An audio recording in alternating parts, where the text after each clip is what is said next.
Hi and hello there Aquarius! Welcome new subscribers, returning tambayers. Thank you sa inyo walang sawang love and support for me. At kung hindi niyo pa na-subscribe pa ng other channel, link is down below sa ating description box. So if interesado, i-click lamang yung link na yan dahil nag-upload din tayo dyan araw-araw ng collective readings for all signs. And yes, pakatandaan reminders na wala tayong gender, babae, lalaki, LGBT, lahat tayo welcome. Pwede rin pong i-switch ang mga roles dahil possible talaga magkapalit-palit because this is general reading and everybody at the end of the day, no, malaya kayong gamitin ang inyong free will if you want to claim the messages or not. Cross-watchers dito ni Aquarius, welcome ka rin, babe. At kung may Aquarius placement sa natal/birth chart, welcome din kayo. So just take only what resonates, guys, Aquarius. Let's see your messages. Archangel Michael, maraming salamat. Angel guides, para sa palagiang presence ninyo sa reading ni Aquarius. What messages ang meron tayo for them? Can you please show me? Just take only what resonates, babe, okay? Whoever it is na nanonood ngayon, nakatingin sa screen at nakikinig sa aking voice. Okay, so let us see. Aquarius.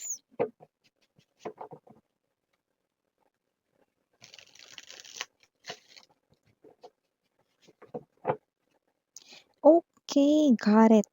No? We've caught the energies. So you do have here Aquarius, Ten of Mirrors, the Bachelor, red flags. Oh, it looks like your energy is giving me this type of message na enough is enough, you know? Enough is enough is enough, you know? Enough is enough. Rejected na itong person na to, no? And I'm taking back my confidence sa sarili ko. Okay, I'm standing firm right here, no? I'm seeing that this is you. Mukhang kayo ito, no? Na hindi na ako magpapa-apekto sa kanya ever. You're pertaining here with someone who broke your heart. Okay? So, kung sino man ito, no? You've been sweet, no? Dito sa person na to, no? But it looks like, no? Na parang para sa'yo, na maasim na siya. Yeah, no? Yeah, maasim, bitter, okay? Hindi maganda yung lasa. Ganun, no? Parang you're not taking back this person here, okay? No matter what, okay? So you also have here the Three of Mirrors, Three of Rings, Four of Roses, Aquarius, Lovers, bottom of the deck, Paradise. Oh, you're happy, ah? Okay, you're happy. Knight of Flutes, and then the Seven of Flutes. Oh, Aquarius, nakita ko dito ng energy ha, that with the Three of Rings right in here na and the Ten of Mirrors, it looks like, no, meron ditong situation sa work na posibleng hindi mo magustuhan, no? And for some reason, possible na ito ay may kinalaman dito sa parang pinakikialaman kayo, no? Or parang meron ditong energy lagi kayong sisitahin, no? So, pwedeng sa work niyo ito. Okay? Lumalabas yun dito, no? At posibleng sa iba sa inyo hindi pa ito nangyayari, pero parang meron ditong energy ng e-epal, no? Na parang hindi naman siya boss, pero parang pakikialamanan ka niya, no? Or parang, yeah, parang pagdidiskitahan yung word, no? Parang papansinin rito yung ginagawa mo. Yung energy na hindi naman siya yung boss, pero parang siya to, no, na parang malala pa sa boss, no? Kung makapagpansin dito ng trabaho ninyo, na parang ano to, boss ba siya rito? Yan 'no, na parang hindi ba niya ginagawa yung sarili niya ritong trabaho na puro siya rito pagpapapansin 'no, sa mga gagawin mo. And this will definitely get into your nerves at possible rito 'no, na mainis ka sa kanya or mabwisit 'no. Pipigilan mo yung pagkainis mo sa kanya dito pero nakikita ko na mauubos ang pasensya mo dito pero hold it. 'Wag na 'wag mo siya mga babes 'no, napapatulan 'no. Isipin mo na lang para mapigilan mo ang sarili mo na ayaw mong bumaba sa kanyang level at kung sino man 'tong energy na 'to na nakikita ko rito na parang meron siyang ibang problema, nadadamay ka lang 'no. So kung sino man 'tong energy na 'to na wala talaga siya ritong grudge or hino-hold na hatred sa'yo, it's just that nadadamay ka lang. 'Yan 'no, puwedeng meron siyang personal na problema 'no. 'Yan, nadadamay ka lang dito 'no. So, puwede kasing meron kayo dito na parang trabaho na share kayo, yung parang ikaw muna yung gagawa ta's pagtapos mo diyan tsaka mo ipapasa sa kanya kasi gagawin niya naman yung trabaho niya. Or baka naman mga babes 'no, team kayo diyaan 'no, puwede rin naman na tabi lang din kayo rito ng desk sa office ninyo 'no, or kung sino man ito na baka partner mo siya rito na puwedeng negosyo din 'yan or whatsoever 'no. So, napagbubuntunan or mapagbubuntunan ka niya rito 'no ng problema niya na mukhang dinala niya rito sa trabaho ninyo. 'Yan, okey. So, 'wag mo siyang patulan dahil nakikita ko rito 'no, na kung sino man siya 'no, okey, 'wag na lang natin din dagdagan ng problema niya at 'wag ka lang rin magbibigay ng problema rito kasi yung iba kung papatulan niyo siya rito, maaaring may ibang mga taong maka-misinterpret. I'm seeing crowd right here 'no, na posibleng hindi pa maging maganda yung dating 'no, and also yung iba possible na baka makita pa ito ng mismong boss 'no. So, hindi rin maganda ito 'no. So, hangga't maaari pigilin ninyo ang inis ninyo mga babes 'no, kaya tawagan niyo siya sa labas, "Suntukan tayo dun." 'Wag 'no, 'wag gano'n 'no. So, hayaan mo lang siya, palampasin mo lang siya 'no, dahil nakikita ko rito 'no, na may magandang balik din 'yan sa'yo rito, okey? Kamukhat-mukhat 'no, nakikita natin 'yan. Dito, okey? So, maliban diyan, Aquarius, nakita rin ako ng energy rito ha, na mukhang meron ditong new love na lumalabas sa inyo 'no, and for some reason, I'm seeing a house, and this is not just a house 'no, nakita ko dito na parang mga matitibay na mga materyales 'no, kung saan possible na maaari kayong ma-inlove 'no, in 3 months time, okey? Yung iba naman puwedeng nagsisimula na kayong ma-inlove pero hindi pa lumalala yung ang inyong feelings or yung feelings niyo for that person, pero yung iba makikilala niyo pa lang 'no. So, in 3 months time, maaaring may maka-meet kayo rito 'no, iba na-meet niyo na ha, ng person rito na maaaring gusto ninyong ibahay, ano. Parang may energy ng ang ibig ko sabihin dun gusto ninyong makasama, sa inyo rito 'no, na buhay, 'yan. So, nakikita ko dito na kung sino man 'tong energy na 'to 'no, yeah, this is a very nice woman, a very nice guy right here 'no, and nakikita ko lang dito kung sino man 'tong magugustuhan ninyo, okey?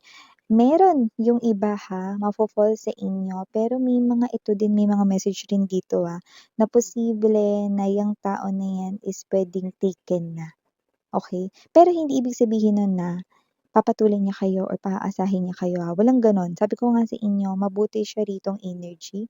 So, maaari lang rin dito na puwedeng dahil bago nga lang 'tong connection na 'to, puwedeng hindi mo pa alam na baka siya ay taken na 'no, at sasabihin niya 'yan sa'yo 'no. Pero yun nga lang siyempre yung feelings hindi naman agad-agad magfe-fade, 'di ba? Pero yeah, may mga energies na iba sa inyo na wala namang ka-in relationship ito, so nakikita ko na bibigyan kayo ng permission nito na i-express ang inyong feelings para sa kanya, okey? And sa iba naman nakita ko dito ng energy kung meron kayong ka-in relationship naman ngayon, like meron kayong boyfriend, girlfriend or may asawa na kayo dito ha, meron din ditong lumalabas na message 'no, mag-ingat kasi nakikita ko na may, tao rito 'no, na nagiging tipo niya or type niya ang person mo. Yeah, we have here the red flag in upright position. Natitipuhan niya ang person mo rito, okey? At nakikita ko rito na hindi sasama yung person mo sa kanya, pero nakikita ko na sisirain niya kayong dalawa. Sisirain niya yung person niya sa'yo, okey?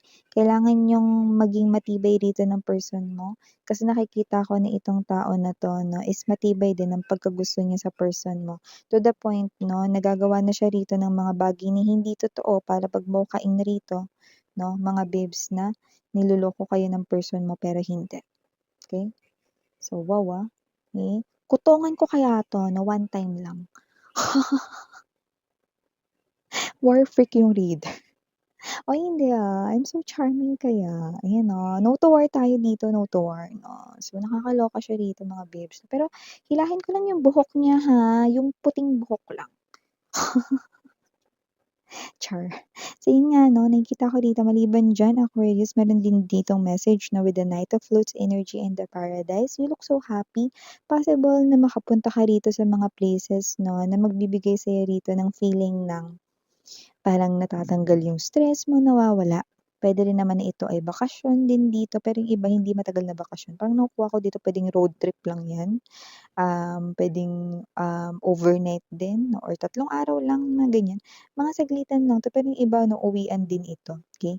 Possible na makapunta ka dito sa mga lugar na parang, "Ay, nakapag-relax din ako," 'no, or very relaxing itong place na 'to 'no, and you're happy, 'yan 'no. Yung iba maaaring may kasama kayo dito, puwedeng mga friends ninyo or whatsoever 'no. So, nakikita ko dito that you will definitely have a good time. Makakapag-relax kayo para mawawala yung inyo ditong mga iniisip 'no, and yeah, I'm seeing na makakapag-recharge kayo. Could be you're going to some kind of nature or maganda talagang, sceneries, okay, landscape, gano'n. May mga bundok, mga halaman, puno, ganyan 'no. Body of water like beaches, dagat, even, talon, falls, 'di ba? So, may gano'ng klase ng energies, okay. So, last but not least, message right in here. Someone pala dito wants to ano, reconcile here with you, makipag-ayos, no? Gusto niya rito na parang kalimutan ninyo, no, ang nangyari noon at kayo ay magsimulang muli. Okay? Yun nakikita natin dito. At kung sino man ito na possible na isa sa mga naging ex mo. Okay? So, kung sino man itong energies na ito, no, well, nakakaloka kasi parang there's something creepy 'no, na nafi-feel tayo rito. Kasi parang may energy rito na baka ito ay isang bait or pain lamang. Kasi alam niyang may feelings pa kayo. So ganito, puwedeng alam niyang may feelings pa kayo kung may feelings pa kayo, pero puwedeng wala na kayong feelings mga babes 'no, pero alam niya kung paano niyo siya minahal. Parang may energy siya ritong alam na alam niya ritong minahal mo talaga siya ng sobra-sobra, ng bonggang-bongga, kaya parang yun yung nagle-linger sa kanyang thoughts, 'no? But this person is appearing as somewhat here na parang nagki-creeps in sa'kin 'no, kung saan parang feeling ko, if ever man na humingi 'to ng sorry sa'yo, labas sa ilong or puwede rin naman na hindi yun totoo. It's just that, this person here is meron lang siya ditong nagiging problema sa kanya ritong ka-in relationship. Yes, you heard it right. May ka-in relationship siya ngayon, maaaring may third party dito 'no, kung saan hindi sila okey kaya naghahanap siya ng comfort galing sa'yo. See, another energy na parang gusto kong pektusan talaga rito, eh. Okay, but I know you're matured enough 'no, nakikita ko rito that you are already 'no, nasa tamang mindset mo talaga dito 'no. So, just push this person away 'no, if you feel na parang mali yung parang kutob mo 'no, na, may something na hindi maganda, then don't ignore it 'no, listen to your intuition, okay? Especially when it comes to this person right in here, Seven of Flutes energy. Thank you so much for this privilege to send you these messages right here, sweethearts. Again, Aquarius, maraming salamat, na-appreciate kita nandito ka at nakikinig 'no. At kung umabot ka pa dito sa reading na 'to 'no, dito sa end ng reading na ito, thank you so much, babe. So yeah, again, I'm Yuriana Oni for the girls and Yana Duna for the boys. Sarang hiya, love and light. 안녕.